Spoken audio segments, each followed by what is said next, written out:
and print. Beautiful, guys. Dynamite. That is. I want to welcome everybody to Bro Talk. I'm Marco. This is Jason. What's up? What's going on? And so we're just starting our very first, kind of podcast, YouTube channel, just kind of giving the fans' perspective on sports, current affairs, and then whatever we want to talk about. Yeah, we're basically stepping out. We're in line right now, standing up nice and tall. But every now and then you got to step out of line, and you gotta say, hey, I got an opinion too. So most of us have opinions. Most of us out here don't have a voice. So exactly. So we're kind of like, making sure that it's not just the NBA, NFL fraternity guys who's in like that inner circle, like kind of giving their opinions, because if you really think about it, their opinions can kind of be skewed because they don't want to offend. They want to make sure that they get guests on their shows. You know what I'm saying? But with us, we just talking.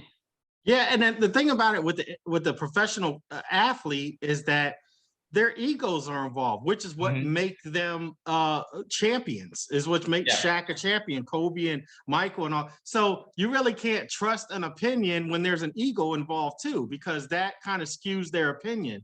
You need somebody that's unbiased, that's just going to give it to you straight. So that's our perspective. Yeah. So what we're going to do right now is, I told you about this clip on TNT with Barkley and Kenny Smith and Shaq, and believe me, we'll talk about that more. We're gonna definitely talk about that more. But it was just this particular episode that I'm gonna play. We're gonna react to it, and then we'll talk about it. Okay? All right. Here we go. The injury to Chris Paul, and it's really unfortunate because he is such a great leader, and he gets everybody in the right spot. I know Kenny and Shaq been on teams before where there's a guy he might not be our best player, but he's really important to the team. It's like when he speaks, everybody. They don't mind offending like the other Shaq, players. You said one time, B-Shaq was like that for you. Like B-Shaq could tell you something. Who was that guy for you, Kenny? Well, I honestly, the reason I got this job, I was the guy that people would talk to. Oh, Lord. In this way. Look at Shaq. You can't take it. You can't take it. Shaq can't take it. I used to joke around. Like, there's a guy. Okay, who was your guy? No, it's really Shaq. Don't be a hater. He's the hater. No, Shaq is a realist. Yes. So you don't know.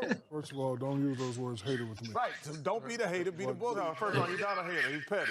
Look, the most petty player in the NBA. Talking about that Shaq is petty. Hey, calm down, Petty White. I'm sorry, Fredo. Hey, he called him Fredo. No, but what it is there's a guy. Ernie called him Fredo. It wasn't you. It was Vernon Maxwell. You weren't on my team. You don't know that. It was Vernon Maxwell. Yeah, he wasn't on your team. But the thing about it is that Kenny is uncomfortable with the question. You can tell in the clip he's uncomfortable with it. Oh, yeah. Ernie, change the subject. Vernon Maxwell. I want him to get this point out of it. Yeah, because the older he gets, the better he was. He was a great emotional leader. You said, who's a guy that would get me going? I'm like, that wasn't my job to get me going. My job was to get other people going. That was my job. He was the one that got other people going. Right. He and Mario Ellie. They were the emotional guys on the court once the court started. But before the game, those pregame speeches, nobody was talking to you. they don't ask the question, then knucklehead. Don't ask me a question and then tell me not to answer it. So there it is, Ernie. Yes. And I don't know if Brian did this for you. This is my question for Shaq. Was First of all, he can call me petty, but you call me petty. You better get the dishes right. He doesn't like Kenny even alluding to that. He doesn't like it. Right. Listen. Calm down, Karen. You got a lot of different names here tonight. Oh my God. I think we've talked this one out. Let's see what. Okay, so let's try to kind of like digest that for a minute and let me give you my perspective on it. Okay. So first of all, Charles Barkley and Shaquille O'Neal, they're basically saying, hey, listen, there were less talented guys on our team, but there were occasions when they spoke loudly, meaning they, Right. they had something good to say Right. that really going to be, beneficial for the team. They Right. weren't the Right. superstars. They weren't the all-stars of the team. Right. Right. Brian Shaw, Brian Shaw was like, kept people from fighting. Right. He kept Shaquille from, killing, fighting Kobe that time in practice, Right. Right. and moments like that. And I think Barkley was alluding to the same thing on his team. Here comes Kenny Smith. Right. Basically saying that, hey, listen, I was that guy. I was the guy that kept everybody, geared up for the game. He was saying like Vernon Maxwell and Mauro Elie, they were for like when the game started. But before the game, it was me. Something no one saw. Right. But I mean, let's give Kenny, let's give him the benefit of the doubt. Like what he told Shaq, he said, "Hey, you weren't on our team, right?" And he was like, "You weren't there," Right. That's true. Kenny Smith could have very well been that person. What is really, I don't want to say irritates me with this show, but like sometimes Barkley and Shaq will speak, and Barkley and Shaq are speaking from greatness, you know? Right. And so sometimes just inadvertently, Kenny gets mixed up in those conversations, and he has no business, talking about certain things. But what Shaq, what Charles Barkley was referring to was, remember, he said maybe he wanted the best player on the team, but he had a loud voice. Kenny, who is that for you? Well, Kenny he wasn't one of the best players on the team. Kenny was a role player. You know what I'm saying? So. He could have very well been in that capacity of talking like that, but nobody looks at that. We look at it like from Shaq's perspective. I thought Vernon Maxwell was that for y'all. He definitely was that on the court. Nobody was saying, Kenny Smith, this is the guy that we turn to. Right. You know what I'm saying? Like, now we don't see that as fans, but that whole dynamic on that show is Shaq and Charles. These dominating, they were the man on their teams. Right. Kenny Smith was a role player. Now, the thing about it is that on Inside the NBA, if you look at the documentary, Kenny Smith kind of, got hired on there, and he had a good rapport with Ernie Johnson. Remember, it was just him and Ernie Johnson. Oh yeah, I remember. And the reason why Kenny hit it off so well is because he just kind of spoke from, his heart, and he gave you a player's perspective. Everybody loved that, right? But then that eventually ran its course, right? And what did they say? We need to get a heavy hitter. Charles Barkley, right? Charles Barkley comes in there, and that's when they start winning the Emmys and all that stuff, you know? Yeah. And then even Charles Barkley kind of ran his course, because then they had to go Shaq, They had to take it up another level. Right. So now Kenny's voice, I don't know. In my opinion, it's just, I don't even want to listen to it. Look, my thing is this is my whole thing with Kenny Smith is stop comparing yourself or looping yourself in with the rest of the superstars. I agree. I know the one thing an NBA player is saying, what you guys talking about? Y'all just average, right? Average people. Y'all don't know nothing about being in the NBA. Y'all don't know nothing about being a superstar, right? A superior athlete. Well, guess what? That's true. But on the one hand, fans is what makes you able to do what you're doing. So you can't do your job without having a fan's money, fans watching you, and a fan's perspective. So that's what I'm giving you. I'm giving you a fan's perspective. And outside looking in, stop comparing yourself to superstars. You're not a superstar. You are not Shaquille O'Neal. You are not Charles Barkley. As a matter of fact, Charles Barkley, you ain't Shaquille. So okay. Yeah. Okay. So from Kenny's perspective, right? I'm not going to say that his voice is not valid, because you want to hear from role players. You want to hear from superstars. You want to hear from secondary guys. That's the fun of sports. You want to know all the different dynamics on a team. But when Kenny speaks, I really want him to speak from a stance of humility. Like that. I'm going to listen to you if you're talking to me from a humble standpoint. Like, this is who I was. I understand you're a two-time champion. Akeem the Dream.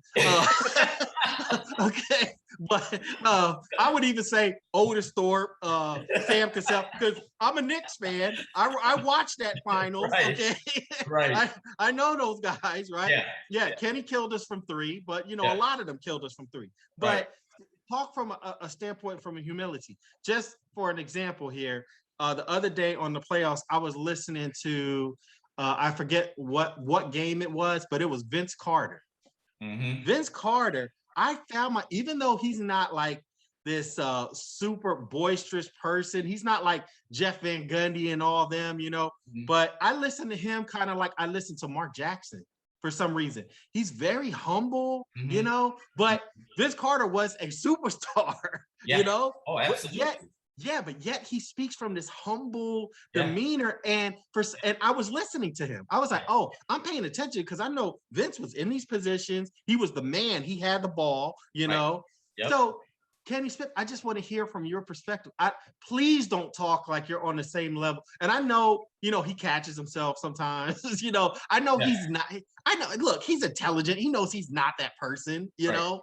Yeah. But when he does every now and then get caught up in that, it's like, okay, stop. Just stop. But every time they have the panels, he's on there with Chris Webber. He's Right. on there with Isaiah Thomas. He's on there Right. with Grant Hill. He ain't Grant Hill. He's Reggie Miller. And You he's know, right there in the sofa, sitting right down with the rest of them. Like Right. he's one of them. You Right, know? right, Here it is. right. I got 2 championships. Yeah. So does Vernon Maxwell. So does, you know, Robert Ory. Robert Ory has 8. No, Robert got championships. 5. Don't He you? got He 8. got, he got 8. He's got 8. Right. You know, if Right. anybody has a right to talk about being on anyone's level, it's Robert Ory. Right. You talk about Right. game-winning shots? Right. Robert Right. Ory, you know? Right. So I Yeah. just Yeah. think he would speak from that perspective. I think because he got on that show first, more Yeah. than any other NBA player, they Right. kind of much look at him from that veteran standpoint. Like Right. he's been on he's got more experience, so they think they kind of need him in a sense from that perspective. Well, I think there's some truth to that because like Kenny Smith, you could say he opened doors for Yeah. athletes to go on those shows that we see right now. The shows Right. that we see right now is what Inside the NBA was, you know, because remember he was guest starring on that show in the 90s during Oh, the yeah. Bulls run. So Oh, he's yeah. been on Oh, there a long time, you know. Mhm. So yeah, he's got basketball knowledge and all that stuff, but yeah, on that panel, and I think that's part of their appeal. You know, they It is, like it it when they rag on each other. They Right. like it when Charles and Shaq jump on Kenny, like, hey, calm down there, little fella. You know, and then Little naughty fellas, calm down. Kenny could go back at Barkley, like, you ain't got no championship. You know, it's like, But let's be honest about one thing. That is true. But Charles Barkley's career is greater than Kenny Smith's 2. Let's just be honest about this too. When you talk about championships, and maybe this is unfair, but everybody on the team wins a championship ring. right, Everybody on that team, 1 through Right. 11, wins a championship ring, right? right, Even probably the water boy and the trainers, they all get a ring. championship- They all get a Mhm. ring. But who Mhm. gets attributed to that ring? The superstar does. Then when Hey, they say look. Michael got 6, they rarely say that, you know, another player has 6 rings. No, they say Michael Jordan has 6, Kobe Bryant has 5, Hakeem Olajuwon has 2. Don't nobody say Kenny Smith got 2. No one That's says right. that. Look, I was watching the Knicks game today, and I'm a Knicks fan, and Julius Randle is not showing up in the playoffs. Now Right. he had all career year this year, He did. right? But where is your name made? Your name is made in the playoffs. Playoffs. That's where I got respect for Charles Barkley. Okay, Charles Barkley showed up in the playoffs. He put 50 up on people in the playoffs. You know, Right. like he Right. went up against Michael. You know, Yeah. and won an elimination game in Chicago to take it back to Right. Phoenix. That's what superstars do. You know, Right. Yeah. and like Julius Randle ain't doing that. So but that's the thing. Superstars make their name in the playoffs. Michael Jordan says it in the Last Dance. This is the playoffs is the highest level of competition we have. And Yeah. look, that's when he rose. That's when Kobe rose. That's when all those guys rose to the occasion. Yeah. You know, and that's why you remember them. You know, absolutely. You don't remember Steve Smith. You know what I'm saying? Like he was in the playoffs many, many years, but you don't remember what he did, like a great player, Even Grant Hill, as great as Grant Hill is, like he doesn't have any playoff moments. You know what I'm saying? The moment he has in the playoffs is when Kobe scored on him when he was with Phoenix. Right.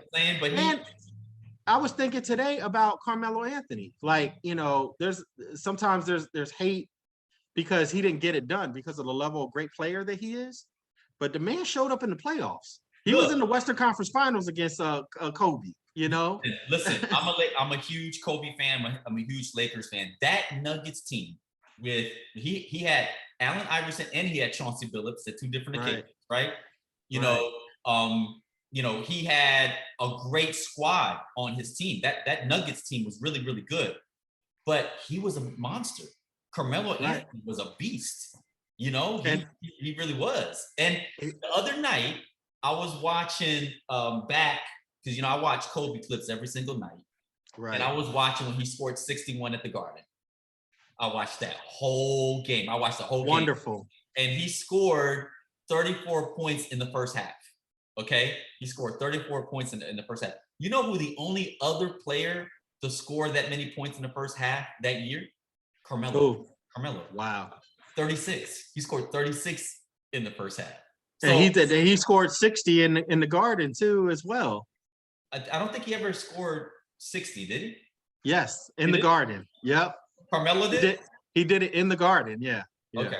Because I know. But later on, it was after. I think he did it after Kobe did. Oh, okay. Yeah. But that just, I was like, man, Carmelo Anthony was yeah. You know what I'm saying? saying? Look, the last time the Knicks were in the playoffs was 2013. That's when they had Carmelo Anthony. Yeah. And people forget about that playoff series against the Miami Heat. Yeah, they took the Heat 6 games, but remember, Stoudemire cut his hand, Shumpert blew his knee out, and Carmelo was the reason why we were even hanging with that monster of a team in Miami. So now when I look at this team with Randall, it's like, Julius, you gotta show up in the playoffs, bro. I love you, and I love you what you did for New York this year, but you got to show up in the playoffs. You know. Yeah, absolutely. And I was actually looking at that team, that Knicks team that Kobe played against. I was like, remember, that was not a bad Knicks team. At the time that he played them, I think they had won 6 games in a row when he came to the Garden. Oh, okay. They had Gallinari, they had Chandler, they had a good squad. They had Jeffries. Right. They had Richardson. That was all the guys they traded for Carmelo. That was all the guys they traded for. That's what I was thinking about. I was like, that was all the guys they traded for Carmelo. If they would have just stayed with that squad, they would have had something to build upon, Or I think Carmelo just needed to wait 1 year, I think. And he couldn't wait, right? Yeah, he couldn't wait. He had to get out of Denver, Yeah, because he could have just came on with that same team, right? He could have just let his contract expire and then sign with the Knicks, But so he wanted to make his name in New York, and I don't blame him. So that kind of brings me back to like our subject and our topic. Originally was, Kenny, stop. Like Shaq says, stop it. Like you are not a superstar. You are not an all-star. You're not a Hall of Famer. You're not on that level. Just get your perspective from your perspective. Stop. You're not Hakeem Olajuwon, and I think what he thinks is because he's had so much time on that panel that he is the Hakeem of that panel, or he is like, or he speaks for them. He speaks for them, and he gets it mixed up. Like, no, bro, like that. Right. We're talking about people on the court, like people that actually did. Right. Not there. Right. And then what they end up doing, Charles Barkley feels so bad for Kenny, they'll gang up on Shaq. Right. The both of them. Oh man, I feel bad for you. Right. You're gonna gang up on Shaq. Right. You know what I mean? So anyway, so this is kind of what we'll do. We'll kind of react to people like Stephen A, Colin Cowherd, Shannon and Skip.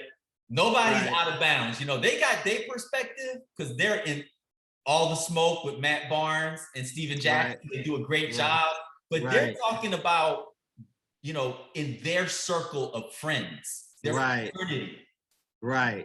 That's not our opinion. Right. You know, Yeah, we're from the outside looking in, and you can think that we're unreasonable if you want to, but it's, you know. We hope everybody can, you know, please subscribe, please like, please share. You know, we're gonna have plenty of content, and we're gonna make sure that we continue to put out content and our opinion every single week. Yeah, and my background will get better. I know it's sitting up on plastic hangers, but I just had to represent, you know, the Knicks and the Giants. 33, huh? Yeah, I had to show the 33. Got my Rodney Hampton number 27. You know, so.